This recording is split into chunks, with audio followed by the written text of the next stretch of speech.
تو supreme judicial council میں ان کے خلاف کمپلینٹس فائل ہو سکتی ہیں اور ریفرنس بھی بھیجا جا سکتا ہے۔ تو پاکستان تحریک انصاف کی طرف سے چیف الیکشن کمشنر اور سکندر سلطان راجہ اور دیگر ممبران کے خلاف شکایات بھی دائر کی گئیں۔ اس میں مختلف سٹیٹمنٹس لگائی گئیں، جیسے میں نے راولپنڈی کمشنر کی بات کی، دیگر اس طرح سے الزامات لگائے گئے اور یہ کہا گیا جی کہ یہ انوالو ہیں، اس لیے ان کو آرٹیکل 209 کے تحت جو ہے وہ عہدے سے ہٹایا جائے۔ اب یہ کمپلینٹ سپریم جوڈیشل کونسل میں پینڈنگ تھی۔ جو موجودہ چیف جسٹس ہیں یحییٰ آفریدی، انہوں نے بھی سابق چیف جسٹس قاضی فائز عیسیٰ کی طرح سپریم جوڈیشل کونسل کو جو ہے وہ اب ایکٹیو کیا ہے۔ قاضی فائز عیسیٰ صاحب کے دور میں سپریم جوڈیشل کونسل نے پروسیڈ کیا، سابق اس سے پہلے جو مظاہر علی اکبر نقوی ہیں ان کو مس کنڈکٹ کی بنیاد کے اوپر عہدے سے ہٹایا گیا۔ یحییٰ آفریدی صاحب چیف جسٹس آف پاکستان آئے تو انہوں نے جہاں پہ ججز کوڈ آف کنڈکٹ کے حوالے سے سپریم جوڈیشل کونسل کی کارروائی کو آگے بڑھایا، وہیں پہ کچھ اس طرح کی مبہم بے بنیاد قسم کی جو کمپلینٹ سپریم جوڈیشل کونسل میں آنا شروع ہوئی، ان کو بھی نپٹانے کا سلسلہ جو ہے وہ جاری کیا۔ ایک مطالبہ یہ کیا جاتا رہا، ہم بھی اس کے اوپر بات کرتے رہے ہیں کہ سپریم جوڈیشل کونسل میں جب کسی جج کے خلاف یا کسی کے خلاف کوئی کمپلینٹ فائل ہوتی ہے اور اس کمپلینٹ کی کاپی اگر میڈیا کے پاس آئے تو میڈیا اس کو رپورٹ بھی کرتا ہے، تو جب وہ رپورٹ ہوتا ہے کہ فلاں جج کے خلاف یا چیف الیکشن کمشنر کے خلاف یہ کمپلینٹ آئی ہے اور اس میں یہ کہا گیا ہے، تو اس پہ تو ایک طرح سے بلیم لگ جاتا ہے کہ جی یہ فلاں جج کے خلاف یا چیف الیکشن کمشنر کے خلاف یا فلاں ممبر کے خلاف جو ہے وہ ایک فورم ہے سپریم جوڈیشل کونسل کا، وہاں پہ جناب ایک شکایت جو ہے وہ پینڈنگ ہے۔ کوئی مبینہ طور پہ اس کو کرپشن کی شکایت کہتا، کوئی کیا کہتا، تو کم از کم اس کا حوالہ کہیں نہ کہیں جو ہے وہ دیا جاتا رہا ہے۔ بالخصوص میں مثال دوں گا اسلام آباد ہائی کورٹ کے ججز کے خلاف جو شکایات جو ہیں وہ دائر ہوئی ہے، تو اسی طریقے سے ہماری یہ رائے رہی ہے کہ اگر سپریم جوڈیشل کونسل کوئی کمپلینٹ ختم کرتی ہے کہ یہ بے بنیاد ہے یا اس میں کوئی مٹیریل ایسا نہیں ہے، تو اس کو ختم کرنے کی اناؤنسمنٹ بھی ہونی چاہیے، اعلان بھی ہونا چاہیے کہ یہ کمپلینٹ آئی تھی اور اس کو جو ہے وہ ختم کر دیا گیا ہے۔ اچھا، اب ایک چیز یہ اچھی ہوئی ہے کہ اب اناؤنسمنٹ کا کی طرف جو معاملہ ہے وہ چل پڑا ہے۔ چیف الیکشن کمشنر اور 2 الیکشن کمیشن کے ممبران کے خلاف جو شکایات دائر ہوئی تھی ان کو سپریم جوڈیشل کونسل نے خارج کر دیا ہے۔ اب اس کی تفصیل بھی آپ سے شیئر کرتے ہیں کہ دراصل یہ کمپلینٹس جو ہیں ان کا کیا نمبر کیا تھا۔ اچھا جی، ایک تو سپریم جوڈیشل کونسل کا یہ فیصلہ سامنے آیا ہے کہ سپریم جوڈیشل کونسل نے یہ اناؤنس کیا ہے، وہ فیصلہ اناؤنس کیا ہے، وہ فیصلہ سنایا ہے جو شکایات تھیں چیف الیکشن کمشنر اور members of the election commission, اور یہ سپریم جوڈیشل کونسل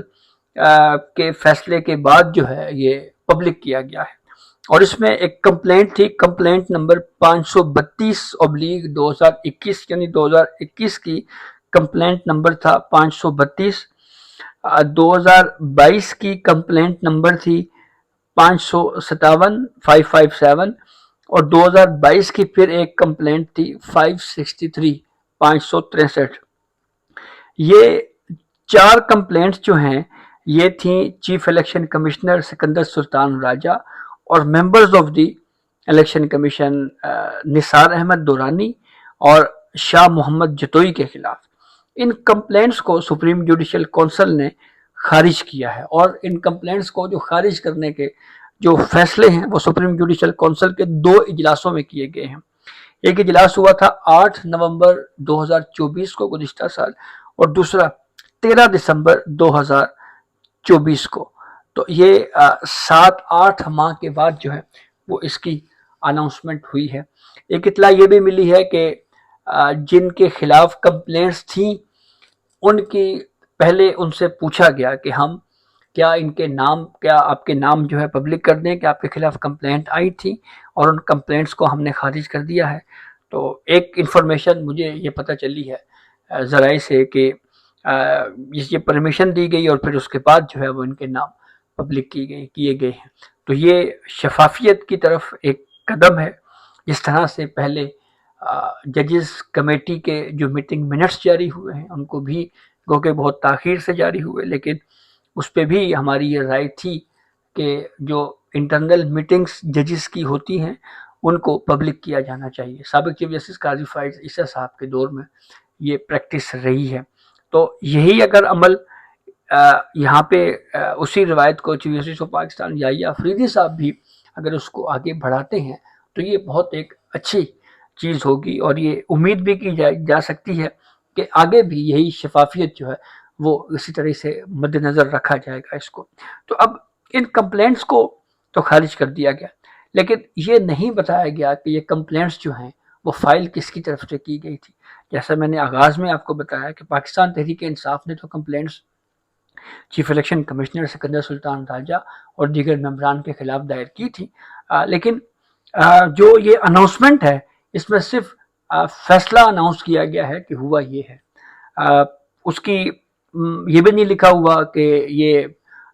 مواد ایسا نہیں تھا یا ثبوت نہیں تھے، یا کم از کم ہم نے کمپلینٹس کو، شکایت کنندگان کو یہ بات کہی کہ آپ کا جو موقف ہے اس کو ثابت کرنے کے لیے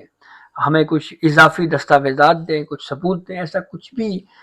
یہاں پہ جو ڈاکومنٹ میرے پاس ہے، جو ڈیسیجن پبلک کیا گیا ہے، اس میں یہ بات نہیں لکھی گئی. صرف یہی فیصلہ سامنے آیا ہے کہ یہ chief election commissioner Sikandar Sultan Raja اور دیگر 2 ممبران کے خلاف جو کمپلینٹس آئی تھی ان کو ڈسمس کیا گیا ہے، ان کو خارج کیا گیا ہے. تو یہ ایک ڈیسیجن جو پبلک کیا گیا ہے. اسی طریقے سے یہ بھی امید کی جا سکتی ہے کہ باقی اسی طریقے سے جو سپریم جوڈیشل کونسل کی پروسیڈنگز ہوتی ہیں ان کے بھی کم از کم جو فیصلے ہیں اور نام جو ہیں وہ